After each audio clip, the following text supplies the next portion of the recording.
And so, let's get straight into it. All right, we got my guest for today.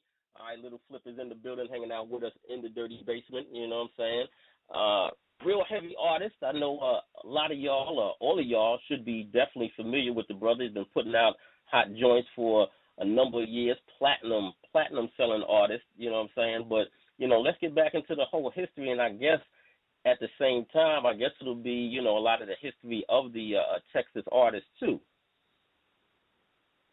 Right. So what you want to know? Just how it started off? Yeah, basically about your whole, like the whole come up story, a little bit. I know that, after you, really blew up, there was a lot of different situations with, the label, and there's a lot that you could, expound on that. And I definitely want to get into that and the whole major versus independent and a lot of the things that go on with these labels and how they relate to artists and the nonsense that, a lot of artists have to deal with when dealing with a major label deal. So, yeah. Yeah, well, I started off freestyling battles, like in down south when we battle, we freestyle. We battle different from how people battle. But I did a whole bunch of battles, man, lost none battles, like never. And so from doing that, I was always on the club scenes, and I bumped into DJ Screw multiple times because I'm affiliated with a group called the Botany Boys. They stay in the same neighborhood, Cloverland, where I come from, and, rolling with them and being affiliated with them, DJ Screw crowned me the Freestyle King. We put out so many mixtapes, man, and crazy. Like, we still, like, the same list of people who bought mixtapes from us from the 90s, I still got their info, and I still do business with them to this day. Nice. So, we sold a whole bunch of records independent, man, and we still serve those same mom and pop stores, and we look out for them. And after that, I put out a hit, I Can Do That, which was on my first independent album called A Leprechaun. And, man, we sold like 300,000. And I try, when you drop double albums, they count as two or whatever, man. So major labels, they was trying to get in touch with us, and we held them off. We waited till the album sold another 150,000 copies, you know what I'm saying? Wow. So, and then we started negotiating with them. So, man, we sold 2 million records, like, before we even signed our deal, man. And, wow. We just been working. So now, how long were you actually like an independent artist doing it on that level before, like the labels came to you? Man, I've been putting out independent albums. And project I put out was a Clover. It was an EP. I put that out in 1995. I pressed that up through Disc Makers or whatever. So that was just straight hand in hand, And so since like 95 is when I had my first product that we were slanging mixtapes and all that, man. So I was like in middle school, bro. Just, I went to the same middle school as Tulo.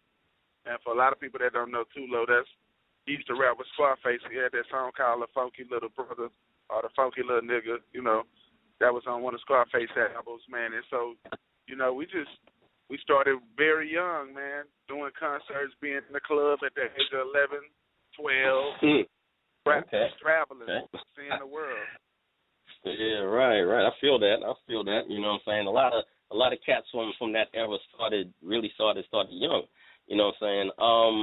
But now, being that you were doing it like that on that kind of level, what was the game like back then compared to what it is now? That do you think an artist could come out and do that and have that kind of impact now, independently? Yeah, it's different artists that have that impact. Sometimes things work for certain people. It might not work for you. But you got a lot of artists that came up like that. Like, for instance, A$AP Rocky. Shout out to A$AP Rocky. He always show love to the Screw era and the DJ Screw. You can tell that his music is influenced by Southern and DJ Screw and 3 6 Mafia and stuff like that, man. So it's a lot of people that started their own movements, and you got to be self-sufficient. You can't sit and wait for a label to do everything for you, and that's why my contract compared to anybody else's contract in the game was way better because I had sold all those records before I got my deal. Like if you sign a deal with a label and you ain't sold no records, you can't go in there with too much leverage and make any demands. But in my contract, I had tour buses and cartoon deals and video game deals, and like it was crazy. I'm the first artist to make a record label pay them for the promo run.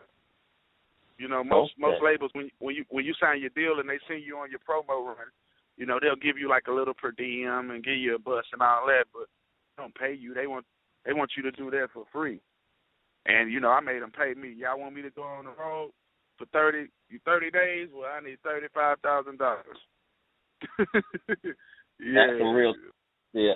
Now, for all my independent artists on the check-in, you're hearing it from a man who's done it on a real large level. So I hope you got that paper and those number 2 pencils out taking notes, because he's definitely spitting some real game for y'all right now. 646-478-4069 is the call-in number. This is Dirty Basement Radio. We have our guest, Little Flip, hanging out with us right now. I'm going to get ready to go to the telephones real quick. I got my brother Justified. He's in the building right now. Big salute to Justified putting this whole situation together. Justified, what's good? What up, man? Just wanted to, check in on the basement, show my love to Little Flip. Shout out to Killer Kev, for making the connection with those dots for us, and just Flip for showing up on time and representing like a professional does. Salute to you, sir. Nah, man, no problem, man. That's what I do. I appreciate y'all, man. Yeah, we going to make it connect, you know what I mean? In Dirty Basement, we bring you them real niggas first, you feel me? You did. Absolutely, indeed, no doubt. So, you know what I'm saying? You're going to, hang out with us for a bit, Justified? You're going to be in the building? Oh, yeah, man, I'm in here, checking y'all out, listening, tuning in. And it's just what we do, man, the Coalition, Dirty Basement. And we got a Little Flip coming in, bringing that new product that he's coming back to the game with. And it's just, like I said, it's always a pleasure to have legends on the line. All right, man, here we are. Let's do it. All right, well, I'm going to get to these telephones right now. I'm going to go to my co-host real quick. But there's something that you said, and, I think it kind of clarified something for me. You said, you had a video game deal in your contract, too, because one of the things I found kind of curious when you dropped that game over, I'm like, how did he get away with that? With those video game sounds, and nobody came down on him. So that was all part of your situation. Yeah, well, see, they wanted me to rap to the Pac-Man beat. I'm a true hip hop head. Like, I'm from the South, but I listen to all kind of music. So, Billy Siegel, he did him a record, called Pac-Man. He was rapping over the Pac-Man beat or whatever. It was on his first album, and so I didn't want to rap over the Pac-Man beat because I don't like copying what other people do, but they kept begging me to rap on the beat. Like, they had the beat for me for like 2 months, and they kept begging me, man. And so I told them, if y'all want me to rap on it, y'all got to pay me. I made them paid me to rap on the Game Over beat. I think it was $20,000 or $30,000. It was one of them, but yeah, they paid me to rap to the beat. Well, that was definitely that was definitely a good choice, because I remember when that joint came out, that was like 03, 04, I think, when that came out. And that was like a real heavy time for, for the Texas area and really for the South. Y'all were putting out some heavy joints. And I remember putting that joint along with a few others on a mixtape, man. Man, when that Game Over beat came on, that was a heavy beat, yo. Yeah, I think it was brilliant, bro. I actually think it was brilliant, but I just didn't want to copy, and that's why I started off Game Over. Like, I started off, shit, y'all done fucked up and let me this bitch. I was trying to curse so they wouldn't make it a single and shit, but hey, it still ended up being a single. Yeah, definitely. All right, well, I'm going to throw it over to my dude, Mr. Roy, right now. Mr. Roy? You? Can you hear me? It's on you. Yes, sir. All right. Salute to you, my G. How you doing, bro? Man, I'm great, man. Blessed. Can't complain. That's definitely how it is. You could complain, but how many people want to hear it? They got their own problems, man. I definitely want to touch on a basis of you taking your life from F to F, which is fundamental, and then changing it into a franchise. A lot of people try to mirror themselves after they've seen you do it, and they try to do it. It wasn't always successful. But now that you've been out for so many years and you definitely are relevant, and you definitely got a stamp in hip hop history. You know, when you realize that you do, and that you did, you know, how was that feeling to you? Like, you know, we as artists, we always just throw music out there. We freestyle. I'm another freestyler just like yourself, and we just do it for the love. We do it for the love. But when you come to this point now and realizing that you made a stamp in hip hop and you're part of hip hop history, what do you plan on doing to make another niche in the belt? Well, right now I'm promoting my book. I put out a book called "Don't Let the Music Industry Fool You," and I put that book out on 420. It's available on Kindle and iTunes. The audio book. I put a soundtrack out. I got a cartoon coming along. It's the same title. And at this point, man, you know, I got a lot of different things going on. I have a management company, so right now I have an MMA fighter named Tony Gwynn, and I have a boxer as well. So, you know, I'm just diversifying my portfolio. But see, my family, like, I've been doing music since I was a kid. You know, my relative is Terry Ellis. She sings with En Vogue. And then one of my uncles, he sung with Archie Bell and the Drells.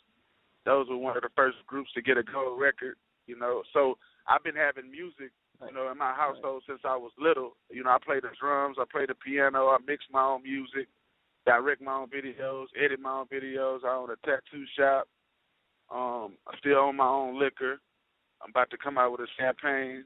So, you know, I'm just doing a lot of things, man. And I just think a lot of new artists, they don't really understand the difference in, you know, music and just a quick beat, you know. And in my music, I put live instrumentation, live guitar, live piano, you know, bridges and different things of that nature, man. So, yeah, man, I still do music because I love it. You know, it pays me. But, you know, this year alone, I released probably like 15 mixtapes. And I do it because it's an exercise to me. You know, like me getting in the studio rapping over all the new stuff that's out, that makes you a better artist when it comes to rapping on your real stuff, because I'm able to rap on any tempo. It don't matter if it's a dubstep, reggae, if it's opera, it don't matter, man. So, you know, I'm just blessed and I don't take it for granted. You know, one of my OGs told me, if you can count your money, you ain't made enough. You know, so I don't stop working. I don't look out. You know, some people like, if you're an artist and you don't like doing interviews, you're in the wrong game. I love